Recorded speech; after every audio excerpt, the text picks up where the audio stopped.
Gift Biz Unwrapped, episode 280. What I need to be sharing needs to help solve the problem for someone else so that it becomes valuable to them. Attention gifters, bakers, crafters, and makers. Pursuing your dream can be fun. Whether you have an established business or are looking to start one now, you are in the right place. This is Gift Biz Unwrapped, helping you turn your skill into a flourishing business. Join us for an episode packed full of invaluable guidance, resources, and the support you need to grow your gift biz. Here is your host, Gift Biz gal, Sue Monheit.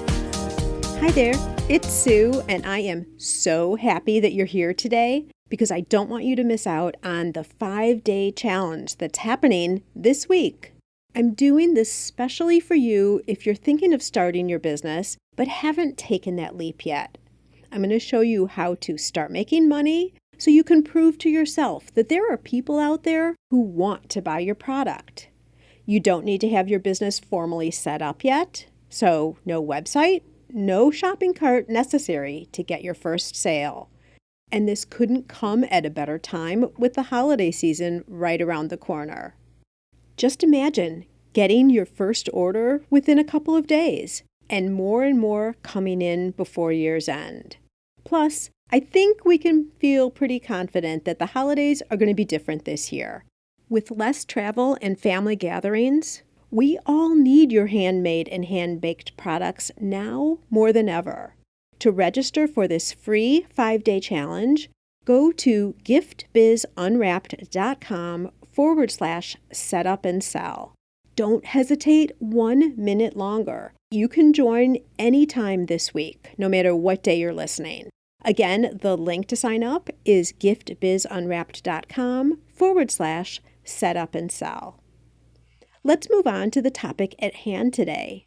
You're going to learn how to represent yourself as a leader in your product industry. Even if you're just starting out, it's important to treat your business like, well, a business. You'll learn how to find out what your potential customers need so you can position yourself as the one they want to buy from. The goal is to be the go-to resource when people think about the product that you make. And we're going to talk about how to do that right now.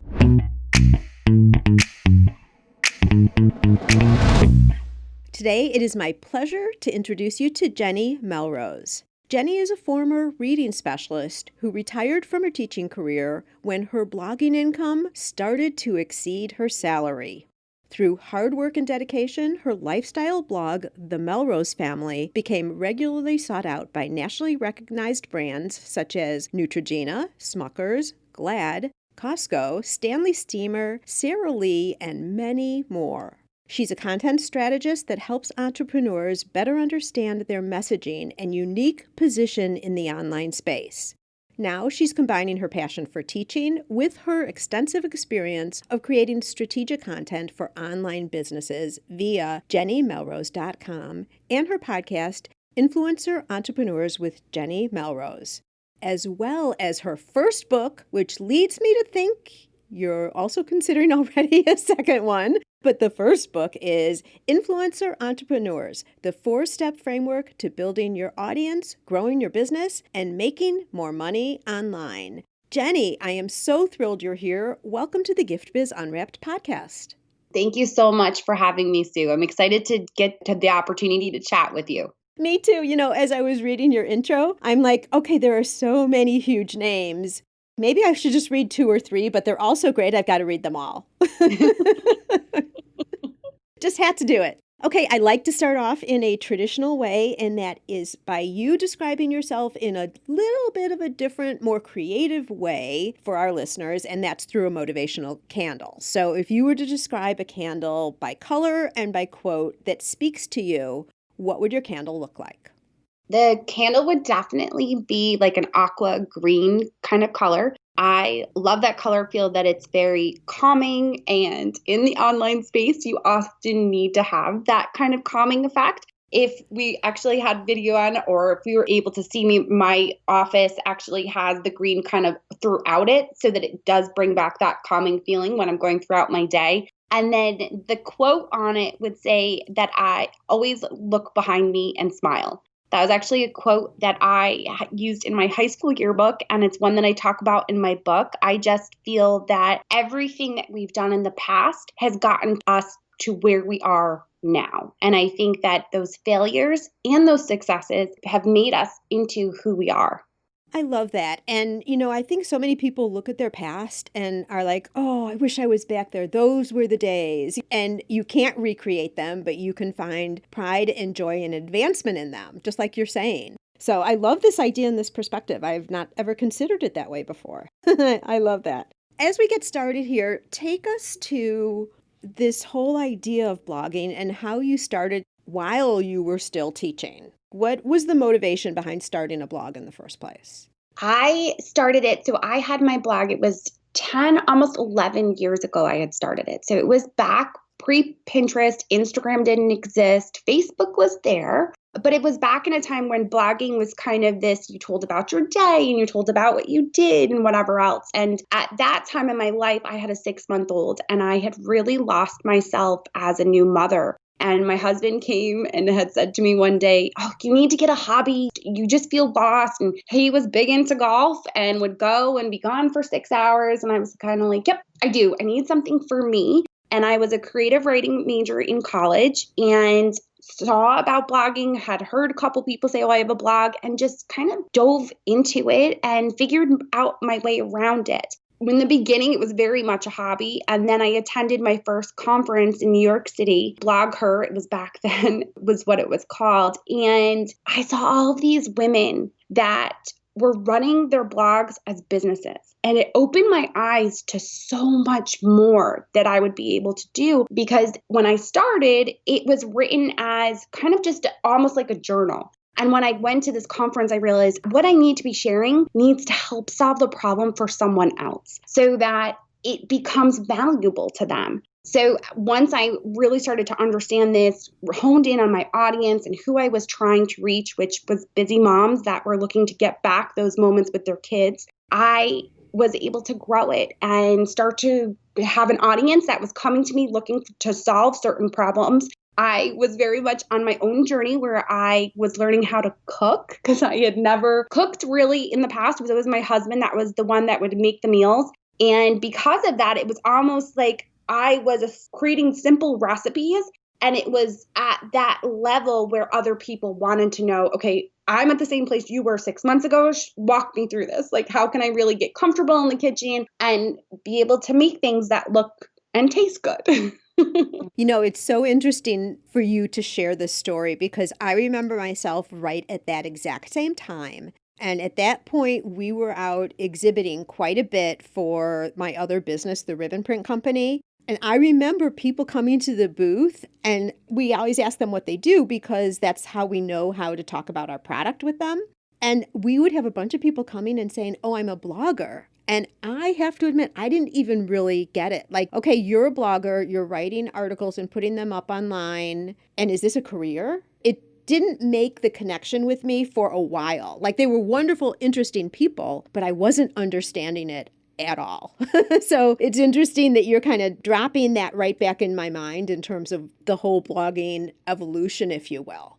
Me, it was very much too, that not only was what happened if you walked up to an exhibit like that, but it also happened in my family. It happened with my husband. It was very much, well, this is just a hobby. You're just kind of doing it. And then I was like, once I could explain to him that, no, this can be a business. This can replace my teaching salary. I won't have to work full time. We can have somewhat of a normal schedule and actually get to see our now 2 children over the years. It was very much kind of eye-opening. And I dealt with, even up until the point where I retired from teaching because I had replaced a salary of $75,000 with my blogging income. I had family, parents, and siblings that would make fun of it, that it was kind of like, oh, you're just a blogger, and didn't understand. And when I left teaching, it was kind of like they were shocked and also scared because it was very much that you're taking that step into the entrepreneurial journey, which I'm sure a lot of your audience, of course, with building their own businesses, you take that step and it's scary and it's a risk. But for me and my family, it very much paid off.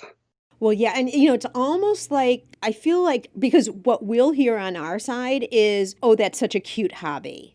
Oh, you're going to try and monetize that adorable. You know, it's that kind of, it's condescending type thing. So I know all of our listeners can totally relate. And I take the approach of, okay, you know, you can have your own thoughts and your own ideas, but you'll see. It's kind of like, I'll prove it to you type thing. That was almost a motivating factor for me because I can remember having a birthday party at my house right before I retired for my then 2-year-old, and a family member made a comment about, the blogger needs more light for her photos. And I'm like, it's my daughter's birthday party, but you wait. Wait until you see what I'm able to do with this business. And it just was that kind of that fire that I needed to have lit for me. That's awesome. So, did you feel that way the whole time, or were there a couple of points where you were really questioning?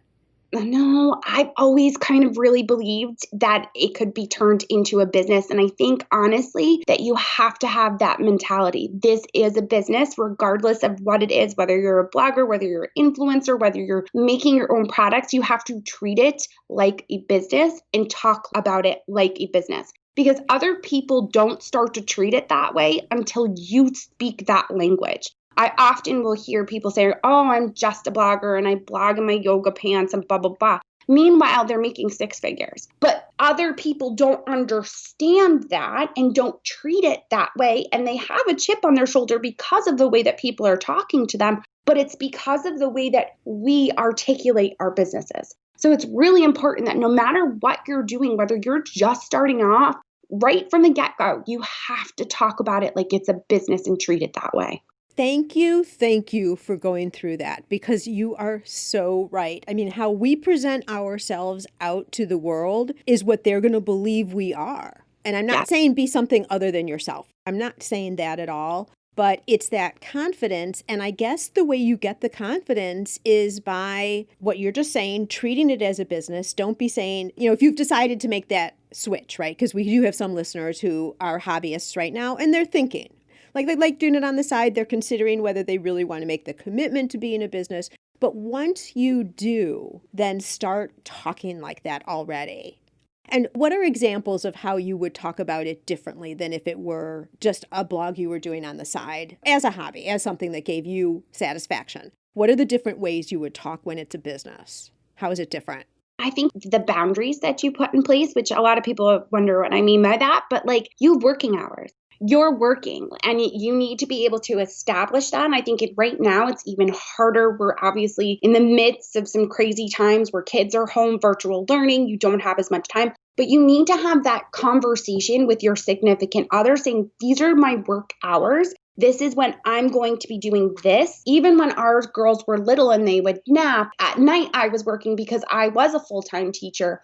I would have a conversation where I said to my husband, no, I'm working right now. And in the beginning, he would do you're blogging with the air quotes and I'd want to punch him in his face. But I would always go back to, no, this is building my business. I'm interacting with people, I'm engaging with people, I'm creating content that is going to build up that business. So I think really setting the boundaries of being able to have that conversation first has to happen with your significant other so you can get on the same page. You need their support.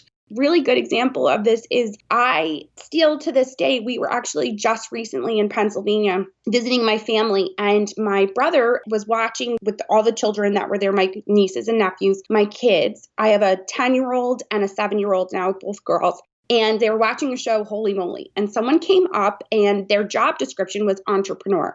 And my brother, who is very traditional, my whole family is when it comes to working, says, oh, well, entrepreneur just means they don't have a job. Oh. And my 10-year-old was sitting next to him and corrected him and said, that's not true. My mom's an entrepreneur and she makes a lot of money. So it was the understanding that we're talking about this with my girls. They understand that I have work hours, that when mommy's on a call, it's not she's chatting with girlfriend. It's someone that's a business partner or someone that is important to my business and it can't be interrupted. They understand that my typing on a computer is not me going onto Facebook and putting up whatever. It's me working and they understand that. And I think you really need your family on board to have that support to be able to start to treat it like a business. Because when we were talking before about confidence, I think the important thing to understand about confidence is it's like a muscle. You have to work at it. You have to practice it. And a lot of people assume that those that they see out there just automatically were born with that confidence. And that's so far from the truth. They have worked at it. They put out their elevator pitch and they practiced saying what it is that they do so that when they go to someone in the pickup line at school, well, if there ever is that again, sorry. But when they talk to someone, they're able to articulate what it is that they do and who they do it for. It's just so important. We were talking about this on a live that I do within my group, Gift Biz listeners, Gift Biz Breeze, in case you're not there yet. And we were talking about how, we're around our handmade products all the time, all day long. We think about them, all of that. But when you're at a party and someone asks you what you do, so many people are like, they don't have the words, right? So that's exactly what you're talking about. You need to be able to represent what you do with confidence, clarity, and that's the starting point. Yes. I actually have a really fast exercise that they can do to figure this out because I'm a former teacher. So everything in my mind is there's an exercise, there's a strategy. So I would say to them, if they're trying to figure out what to say, imagine yourself meeting someone for the first time if you're on a plane. Again, I can't even imagine being on a plane now. But if you were sitting next to someone on a plane and they asked you what you do, I want you to ask them a question that makes them want to know the problem that you solve. So when I created the Melrose Family, where I would have said to someone, well, you know how you feel like you never have enough time with your kids because everything is just so crazy? And they'd be shaking their head, yes, of course I do. Totally get it. Well, over at the Melrose Family, I create quick and easy recipes and projects that give you the time back with your family that you want. So you ask them a question that hits on the problem that you solve, and then you answer it with the way that you solve that problem and who you're solving it for. Love it. And that leads me right into something I've been wanting to ask you ever since you said it. You were talking about how when you started your blog and when you finally decided, okay, I need to be writing for people about something, a problem that they have that my articles can solve. Is that the point where you started seeing your audience go up? Yes, absolutely was. That was that connection. They knew that they were the right people. Because a lot of times, especially when you're creating content, you assume that you're supposed to attract everyone. You're supposed to put all these different things out. When in reality, you're meant to attract the right people and repel others. And some people are just not going to be part of your audience, and that's okay. So you have to be true to yourself and at the same time, really be able to tell them what it is that you're solving for them. Got it. Okay. So, and I'm still back 10 years ago then, or at the point where you adjusted what you were writing so that it was attracting people. How did you get people to find you? So that was a lot of creating the right content that not only was going up in the blog so that it was being found by Google when they would search for how to make cupcakes or how to create a Valentine's Day idea that wasn't involving candy. Google obviously helped with that because the content was out there, but then also social media using back then Facebook and now Instagram. I am a true believer in Instagram stories. I absolutely feel that it is the best way to attract your audience and have a conversation with them. Figure out what they need. I've had so many clients that have created products based on their Instagram stories because of the conversations that they're having there with their audience. They're asking them directly, what do you need? Do you need a journal or do you need a book that's going to walk you through solving this problem? And getting the answers directly from them, they feel as if you're listening, obviously, but they also feel they're part of the production of it so that when it comes out, they're more likely to purchase it. So what I do think I'm hearing you saying is the way of getting people attracted and getting an audience to what you have online is the same, but maybe in a different way. So it's still search engine optimization from then and today, and it's also social media. Obviously, you've changed your focus from Facebook to more Instagram. But before we get to all of that, again, thinking of where my audience is, most of them by now, especially over these last few months, if they didn't have an online presence of some sort, they certainly do now. Yes. And we talk a lot about your own website, and with pretty much any website right now, you can also integrate an area where you can have a blog. Why would be a reason that a product-based business, let's go, I'm going to pick a product, handmade soaps. Yep. Why would they want to have a blog? Because they're selling their soaps. Yes. But what a blog ends up doing is it shows ways in which the soap can be used. It can show ways in which you can present it as a gift. It gives people a different way. So your people probably are very much used to the idea of maybe reaching out to influencers and having influencers use their product. Well, when you have a blog of your own, you are that influencer. You're creating the content that you would have paid possibly someone else to use. Instead of having to give away a free sample of your soap, hoping that that influencer is going to share it on their Instagram, you share it. You create the content that answers the questions that people are having. So again, you need to think about that soap. What problem are they going to put in to try to find it? Is it organic? Is it vegan? Does it use essential oils? Whatever it might be, then creating that content that answers that question and then presenting your soap linked to your shop, it just gets more content out there so that it's an organic, natural way that you create the content for it. Okay, so if you do an article that talks about how to get the best use out of your soap, let's say, you're going to write the article which gives additional opportunity for SEO for people to find your whole site, which includes your product and the article, if that was the initial entrance point into the website.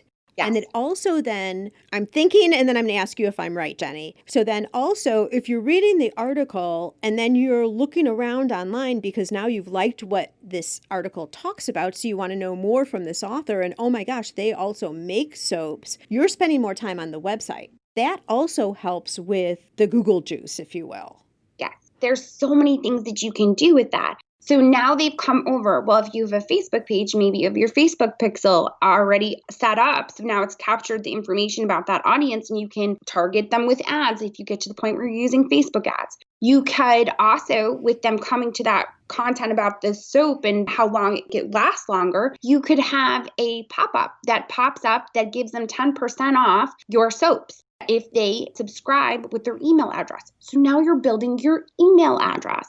It's so important that you can have all these different ways in which you can now target them. If you're not already growing an email list, that would definitely be one of the best ways to do it because now you have those people. Those people have raised their hand and said, yes, I am interested in soap. And you will never lose those. It's not like Facebook where they're maybe going to start hiding it and they're just going to strangle the reach for that because of the algorithm. Where now you have them on your email, if you wanted to do a bundle where maybe you're going to put together a package of soaps for the holidays, now you can just send an email directly to their inbox. And they've already raised their hand and said, I'm interested in soaps. It goes from a cold lead of someone looking for how to make their soap last longer to a warm lead of someone already saying, I'm interested in soaps. Yep, totally with you 100% on email. And I think we've talked about this a lot here, but I think more than ever now people are understanding that too. But what I really like that you demonstrated here, so Gift Biz listeners, did you hear like your product website, which is what you have now, enhanced by if you added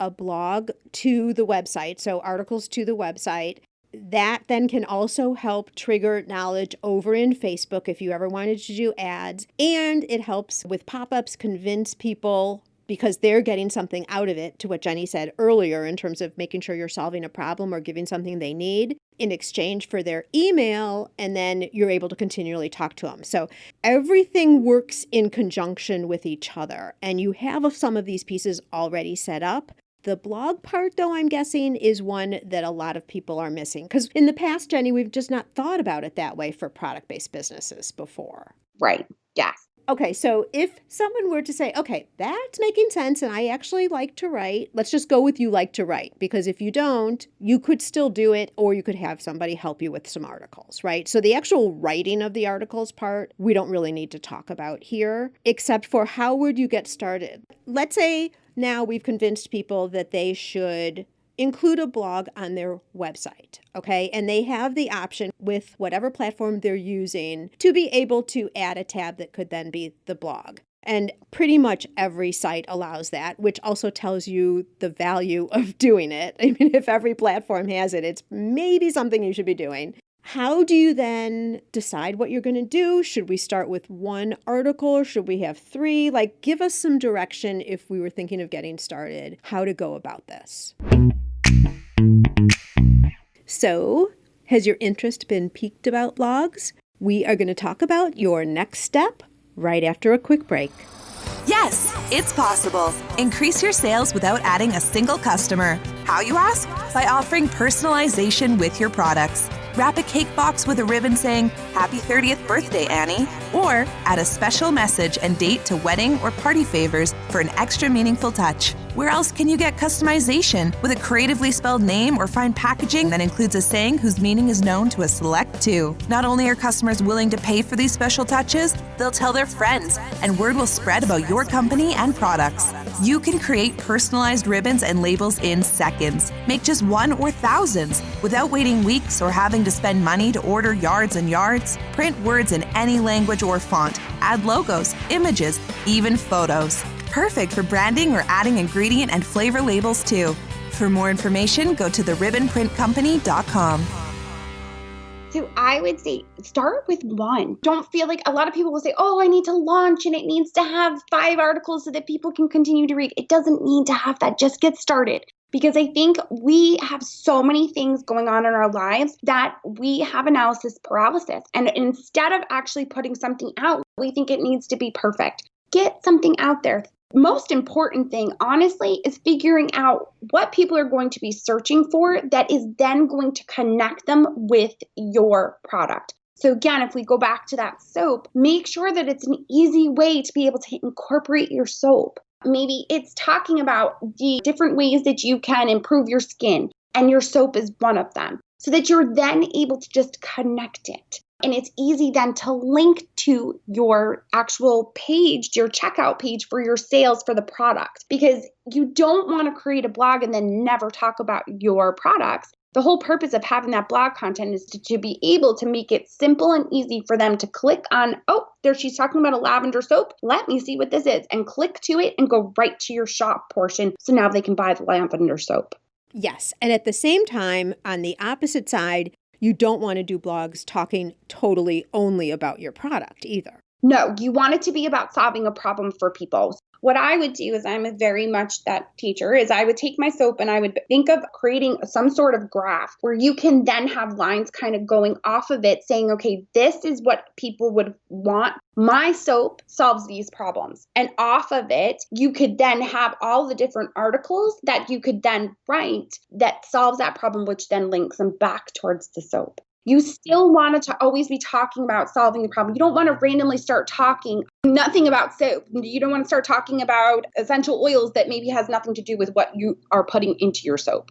Right off the bat, I'm thinking about maybe the different types of ingredients that different soaps have and the different values or benefits that certain ingredients give you versus others, maybe something like that. The other thing I think is really important because I can also see some of my listeners saying, I don't know anything about that. Like, I don't know. I'm a soap maker. I know all the ingredients of my product, but I don't know the differences. There's nothing wrong with doing a little bit of research to then write your article.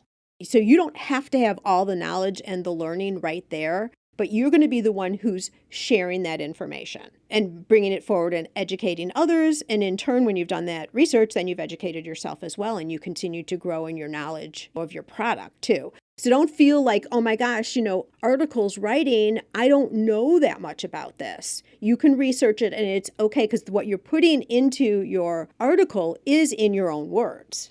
Yes, absolutely.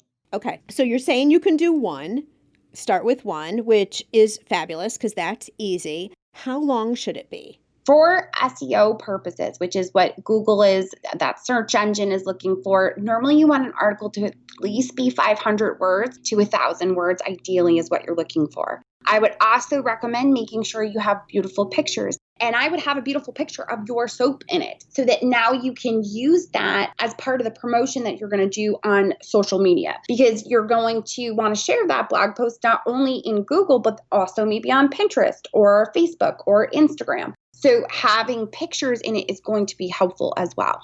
Okay, so we've got our article. We're at the right size. We've included pictures. What about keywords? So keywords, and I don't want to lose people, but I would recommend the way that you want to write your article is thinking about, again, that problem that you're going to be solving. So keyword research wise, I actually use Ubersuggest. It's a Chrome extension that you can use where you just type into Google what it is that you think your article is going to be about. So all the different uses for soap, maybe, let's just say. Then what Ubersuggest will do is it'll give you the normal results for that in Google, but then on the side, it's going to tell you how many searches there are for that. You don't want something that has 1 million searches, or even starting out, you don't want anything that has more than 5,000 searches in 30 days. So when you're thinking about the keywords, you want to think about looking at, if it says the uses of soap, well, maybe it's the healthy uses of soap will actually knock down the keyword volume. So the uses of soap maybe has 5,000 searches, but the healthy uses of soap has 1,200. That's going to be something that you want to search. You want to use Ubersuggest to kind of check that. You can also use Keywords Everywhere, but that is a paid program. Ubersuggest right now is still free and uses very similar to Keywords Everywhere. But it's about looking at those string of words. The words in which you use for your title is important in the way that you do it. I can actually give an example of what I mean by this, because I think when it comes to keywords, it kind of scares people, and especially like SEO and research. But when I was a blogger and I started out with the Melrose family, I knew nothing about keywords. I would put up beautiful pictures. I would do a DIY. One of my most viral pins that ever came to my site were these adorable, they were little Valentine's Day things where it was love bug fruit cups. And that's what I called it. The problem is no one was searching for love bug fruit cups because it was something I made up. But when I changed it to non-candy Valentine's Day ideas, the searches started coming through. And that's the difference. The difference is the words that people are actually looking for. And it's the reason that doing the keyword research is really important. That is such a good example, Jenny. We have been talking recently about naming of our products. You know, as creators, we want to have all these fancy names because we want our product to be distinct and unique and stand out. But when you name it these crazy, and I say crazy in a good way, but these really creative names, no one ever finds it. So that was a great example. You're just reinforcing. I always feel like when we continue hearing similar messages over time, you really need to pay attention because that means it's really true. You know, if everyone, like in your instance where you're teaching this stuff, you know, if you're also saying it, we need to be paying attention, whether we want to have our fancy names or not. So keywords for the title, then what about within the body of the blog? Repeat it, or what can you tell us about that?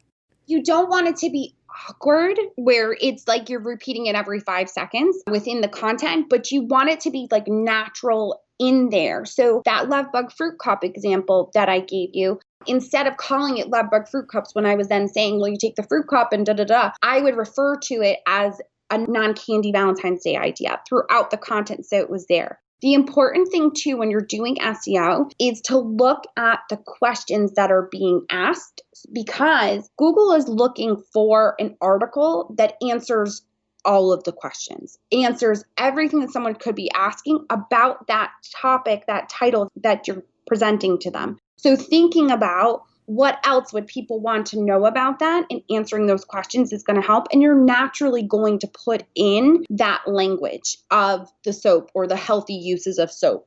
Got it. Okay, so how often should we be creating a new blog? Or because we are a product-based business, could we have 5 or 10 kind of pillar topic blog articles and leave it at that? It's definitely going to help if you can be consistent. But with that being said, again, we're juggling so much. So I would say start off and see what you can handle. I would aim for trying to do maybe once every 2 weeks. And again, you talked about maybe getting a writer or maybe getting someone to photograph things. This doesn't need to be done by you, especially if you already have income coming in and this is going to be part of your marketing plan. Looking to possibly hire this out would probably be beneficial. Your time might be better spent somewhere else within your business. So I think the more consistent you can get, the better off you're going to be, because Google is looking and watching to see when is new content coming out. Bloggers typically are doing content 2 to 3 times a week, but again, they're not also creating products. A lot of them, they're looking to just be that blogger creating the content. They don't have a product that they're also having to manufacture and put together. So I would say once every 2 weeks, if you can do that, once a month, just to get started. Aim for once a month if that seems manageable to you, and then see if you can't up it. Honestly, I think once a month sounds way more doable. Anyone in the community who feels differently, go for it. I'm also thinking, because once you've written the article, done everything you've said, the keywords, the pictures, really made sure that it's buttoned up, it's ready to go, most of your time you want to be telling people that it's there, which leads us over to SEO you've done, because that's what you've done as you've written the article, all the behind the scenes things. We've talked before, Jenny, about the alt tags and all of that in the pictures. So that would take care of then the SEO portion, right? Getting it ready for SEO to be found in search. So now let's jump over to social media. And I'm thinking, let's go with someone who's just starting out, write one article. Okay, so totally doable. How do we then promote? And a lot of my group is on Facebook still, Jenny. So can we talk about both platforms? Absolutely. So I would say, depending upon how you're using your Facebook now and how often you're posting, but it's an article that you can reuse and reshare. So it's not necessarily something like you post it once to Facebook and then you're done, you never get to share it again. You can share it again. Maybe you're going to ask a different question when you go to do your description in order to get people to click on the link to be able to learn the different uses of soap, whatever it might be. I'm hoping too that your audience is using Pinterest just because it's such a creative medium. So pinning it multiple times is definitely going to be helpful as well, especially if you have a couple different images that you can use for that. Exactly. I was just going to say that because I just learned this recently, that you can take the same blog post and then change the images. Can you also change the title over on Pinterest? Or does that not make sense? Just the images and keep your title in the blog post? You can change the title on Pinterest too. The more images that you have to pin it with, the better off you're going to be with Pinterest. Pinterest, when I first started, wasn't that way. It is that way now. They want new images to go and link to the same article. It will actually do better that way rather than always trying to use the same image. And you can repin things to different boards. So if you have a Pinterest profile and you've set up your different boards based on healthy living or beauty or DIY or whatever it might be, if it fits under all three, you can use that same image to go to those different boards. Does that make sense? The same image. You can do the same image, and then you can do another image as well that goes to those same boards. So what we're talking about, you guys, is it's the link then is heading back to the article that's on your site. Let's say I have a Pinterest account. I have 3 boards, let's say 3 different topics, and my blog post fits the subject matter of all 3. So I can put the same one with the same image and the same title in all 3. I could put duplicate blog articles with the same title but different images in all 3. I mean, some of this gets to be overload, I get, but I'm just saying these are all the options. Or I could change the images and title, but it leads back to the same article in all 3. Yes, absolutely. Because when you're able to do that, so the thing about that is you don't want to do it all at the same time. So in other words, I don't want to go into my blog post, pin it to all those 3 boards within the same 2 minutes.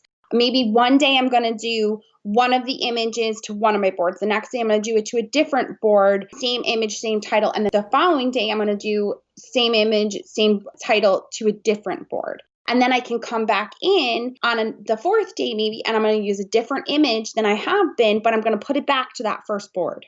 Okay, I thought you were going to say a week apart. So a day apart is interesting. Honestly, I mean, you can space it out. It really depends upon the amount of content that you have. Kate All is a great person for Pinterest. If you're looking to listen to podcasts, she has Simple Pin Podcast, and she gives tons of great content about Pinterest.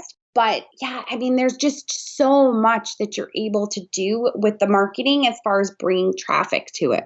All right, wonderful. Let's go into your favorite now, Instagram stories, and let's talk a little bit more about that as we close out.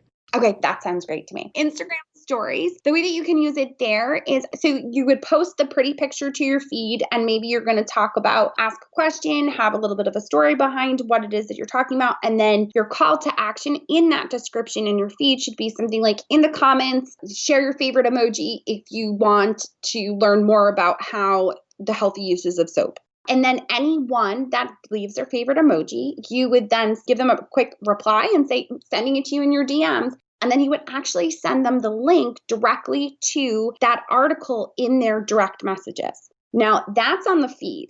Instagram stories is even easier. So if I was going to put together an article on the healthy uses of soap, first I'm going to do a poll maybe, and I'm going to say something along the lines, are you worried about your kids going back to school and want to know which soaps are the best soaps? And then I'm going to use the poll feature inside Instagram stories, which says, heck yes. And I already know all the things. Let's just say, for example, and then anyone inside Instagram stories that clicks heck yes, you now would direct message, hey, here's a great article on all the healthy uses of soap. And then you're going to drop the link directly to the article. So what you're doing in Instagram stories is, again, you're getting them to raise their hand. You're asking them questions where you can then see it in stories in your insights. You pop it up so that you can actually see who said heck yes and who said I already know all the information. And you're going to direct message them and have a conversation with them. And the conversation actually may not even stop with just sharing the link to the article.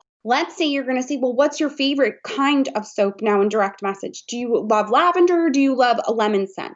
You are trying to get into their direct messages because it's the engagement. It's that personal connection that people are so dying for right now. And it helps the algorithm with Instagram. What ends up happening now is because of the algorithm, you get into the direct message, your pictures are going to be in their feed more often. And when you consistently do stories like that and you get into their direct messages, your story bubble pops to the front of the line because Instagram sees it as their direct messaging back and forth. They obviously have a connection. So we're going to make sure that they can see their feed. Oh my gosh. Okay, time out. Let me see if I just heard you correctly. I know it was a lot. No. It's really, really good. But did you just say that, I know that when you add to your story throughout the day, it pops to the front, because you've added another story, right? But if you are interacting with people in direct messages, which we all know is behind the scenes, that's not public facing. That's just between you and whoever you're DMing with. But if you are direct messaging, that also bumps your story to the front again? Yes. So what actually happens is if you were to look and open up your Instagram stories, what you're going to notice is that the same people are always at the front of stories. And it's people that you have had a personal connection or a direct message with. They actually will pop ahead of someone, even if they haven't updated their story the same amount of time as someone else behind them. Oh my gosh. Yeah. I know. It doesn't matter because what ends up happening is like when I open my Instagram, the same people are always to the front. The ones that I have interacted with, ones that I've DM'd with, they pop to the front, whether they have updated 13 hours ago or if they've updated 2 hours ago. They are the same people are always in the front of my bubbles. And it doesn't matter when they have updated, they're going to be in the front because of the direct messaging. Wow, I did not know that. That's amazing. Okay, so another thumbs up for DMs for sure. The other thing that I like doing in DMs is a little bit of market research. If you're looking at creating a new soap scent, let's say, and you're trying to decide between two different ones, that's just like you were saying, Jenny, with asking another question. Ask another question that also gives you more information about your audience or helps you have a decision like, what are you challenged with, or what's the first thing that you look at when you're buying soaps, or whatever the topic might be. But what else can you learn about your audience in a genuine way, like not doing it just to have them respond back again, in really a genuine way? Yes. So that example that you said about, let's say you talk about scents of soaps, you put lavender and then you put lemon there. And then people are going to hit the lavender and then they're going to hit the lemon. Well, now what you want to think about doing is you want to then take it a step further and say, have you tried out the one lavender rose that we have? Get into the direct message. Continue. Don't let them just answer the poll. Continue it over into DMs. Okay, so at what point are you getting too salesy when you do all this? Honestly, as long as you continue to answer questions and the problems that they're solving, I have not that it's too salesy. I've sold $1,500 coaching programs right from direct messaging and through stories because it's not like I'm hitting them with the sale right away. Now what I've done is I've built up towards it.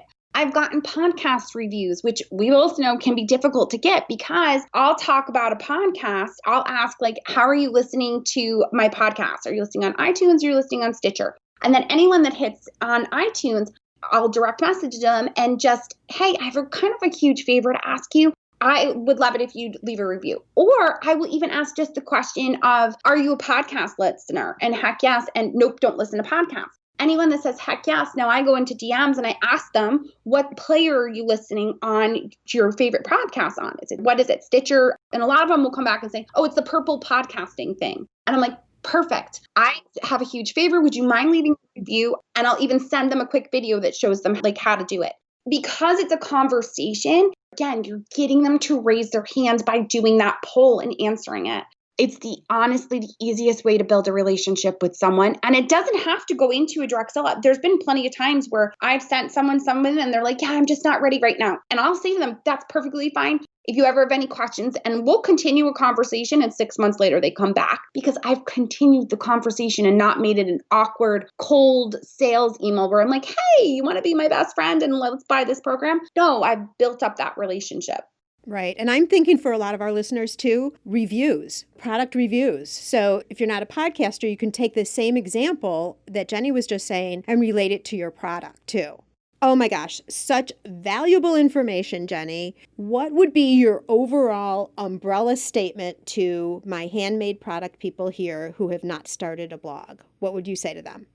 I would say deep breath and jump in. Start it. Just try to figure out the easiest way that can work for your schedule and what you're trying to do to get that content out there. If you're really looking to do that marketing, it's one of the easiest ways that you can do it. And you may find that you actually enjoy it. I think so, once you get into the groove of it. And so share a little bit more about what your vision is. I know you don't look back, right? What's your quote? Hold on. I always look back and smile. Okay, so you can look back right now on what you're doing right now with a smile, but where are you going in the future? So part of my vision and my mission for my business is to be able to help all my clients have the young girls in their lives, their daughters, their granddaughters, their nieces, see that women can run businesses that don't hit a glass ceiling. They can own their own business and make their own future for themselves. And honestly, my goal is to create more and more female entrepreneurs that are running strong, successful businesses that are providing for their families. Beautiful. And where can people go online to find out more about you? I am on Instagram all the time. Instagram is at Jenny_Melrose. How did I know that you were going to say that?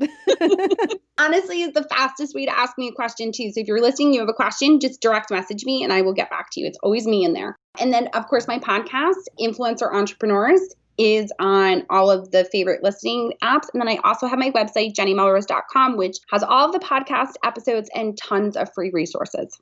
Perfect. And Gift Biz listeners, you know there's a show notes page. So if you didn't catch all of that, you can jump on over there and it'll already be linked up for you. Jenny, great information. So wonderful. I learned a lot about Pinterest here today. I wasn't expecting that. So that was a great gift for me. Thank you for that. And for also all the information that you've shared with the audience. I really appreciate it. Thank you so much for having me on, Sue. I appreciate it.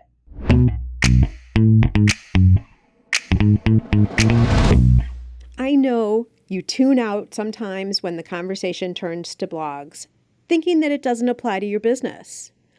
I hope you can see now the added value that it can provide to distinguish you as the leader and give you more to talk about with your audience. We're always searching for that, right? So here you go. Jenny also mentioned Kate All in our interview today, and guess what? She's our very next guest talking all about Pinterest. This platform has become a search engine just like Google and can be a powerful place to attract new customers. So make sure to tune in next Monday. And make sure to subscribe to the show so the next episode automatically downloads and is ready and waiting for you right when it airs. Finally, I also want you to remember that there's still time to join in to our 5-day challenge this week. Set up and sell. Just head over to giftbizunwrapped.com, set up and sell to register. By Friday, you'll have a place to capture orders and know how to attract customers to purchase your product. A great first step, even if you haven't started your business yet. It's free, and all you need is your handmade product and the desire to start making money sharing that product with the world. That link again is giftbizunwrapped.com/setup and sell. I hope to see you there. Be safe, be well, and I'll catch you next week. I want to make sure you're familiar with my free Facebook group called Gift Biz Breeze. It's a place where we all gather and are a community to support each other. I've got a really fun post in there that's my favorite of the week, I have to say, where I invite all of you to share what you're doing, to show pictures of your product, to show what you're working on for the week, to get reaction from other people, and just for fun because we all get to see the wonderful products that everybody in the community is making. My favorite post every single week, without doubt. Wait, what? Aren't you part of the group already? If not, make sure to jump over to Facebook and search for the group Gift Biz Breeze. Don't delay. Come join us in Gift Biz Breeze today.